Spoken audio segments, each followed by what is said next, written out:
Ay, mukhang na may nahanap na si Kuya Rex. Ano, Kuya Rex? What you got? Ha? Saan? Saan dyan, nak?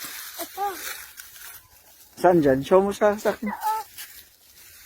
Ah, yan. Saan dyan? Saan dyan? Ah, okay. Nice. Yun. Kaya siya tinawag na lit bridge.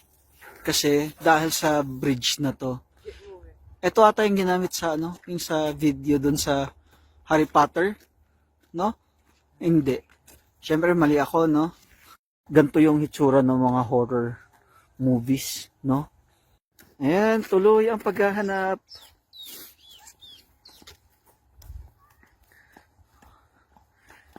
Yung feeling mo dito na hindi siya nakakatakot kahit ito yung nakikita mo sa mga horror movies.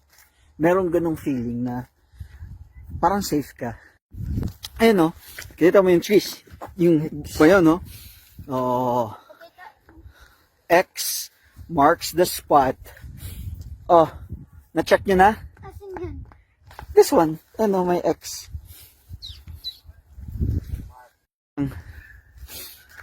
Ilan na lang? 4 pa? Ay, nako. Let's go.